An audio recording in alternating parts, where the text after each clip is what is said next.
Pessoal, faço com vocês agora a correção da prova que vocês fizeram na última segunda-feira de Logística da Aviação Comercial, primeiro bimestre do segundo semestre de 2013.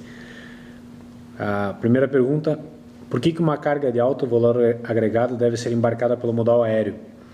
A resposta está ligada diretamente ao custo de estoque. Nós falamos várias vezes, o exemplo que eu usei em sala de aula, vocês devem lembrar, é do anel, de uma empresa que eventualmente vende anéis de diamante. Se ela tem um transit time, que é o tempo de trânsito da mercadoria da origem até o destino muito longo, ela precisa, por consequência, aumentar os estoques para poder se ter um estoque para atender a sua demanda. Se ela consegue encurtar o transit time dela, ela não precisa manter estoques tão altos. Com menos dinheiro investido no estoque, significa um menor custo de estocagem. E o menor custo de estocagem justifica você utilizar o modal aéreo. Então, a resposta para a pergunta número 1 estava diretamente relacionada a custos de estoque e a transit time. Número 2, por que uma carga de alta tecnologia deve ser embarcada pelo modal aéreo? As tecnologias se substituem muito rápido. Quanto mais tempo você levar para lançar, menor serão as suas margens. Quanto antes você lançar, maior as suas margens. Então também aí se justifica um frete aéreo. E na pergunta 3, além das características já citadas, quais as outras 3 características de uma carga embarcada pelo modal aéreo? Segurança, urgência e perecíveis. 4. Quais as formas de remuneração do agente de cargas?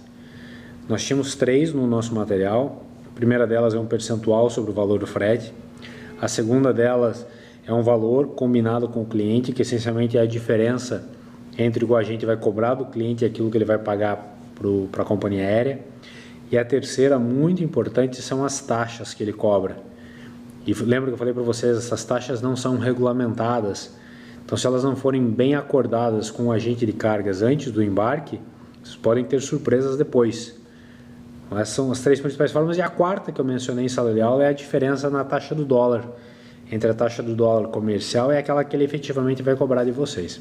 Podiam ter citado essas aí. 5 características de uma companhia aérea low cost. Low cost são as companhias de baixo custo.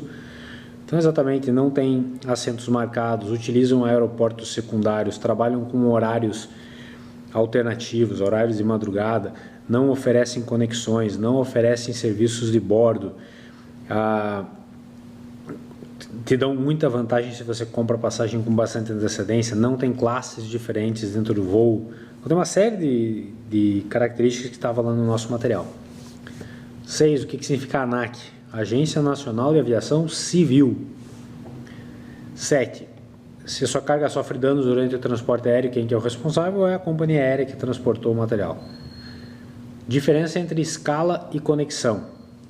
Na escala, o meu avião para no meio do trajeto, eu estou indo daqui para Belém, o avião para em São Paulo, mas eu não preciso descer do avião, fico no mesmo avião. E conexão, um avião me leva até São Paulo, eu desço, entro em outro avião que vai me levar até Belém. Isso é a conexão. 9. O que é follow-up? Follow-up é acompanhamento da carga.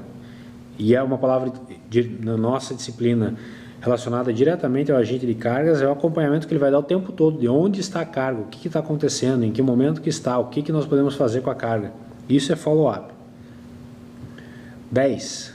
Isso é muito simples, né? Se alguém disser para vocês Alfa, Eco, Romeo, Oscar, November, Alfa, Victor, Eco, o que ele está querendo dizer? Está querendo dizer a palavra aeronave. Isso é só para vocês praticarem o alfabeto universal. Número 11. Qual que é o nome da estatal brasileira que controla vários aeroportos no país? Infraero. E 12. Por qual motivo a pista do aeroporto de Heathrow teve que ser refeita? Teve que ser refeita porque o porte dos aviões estava aumentando cada vez mais. No vídeo citava o exemplo do Airbus A380, por toda a sua capacidade. Ele explicava a história, o desenvolvimento dos aviões. E aí se constatou que para receber aviões de grandes portes daqui para o futuro, a pista do aeroporto de Heathrow tinha que ser refeita. Foi isso que eles refizeram toda a camada, vocês viram lá.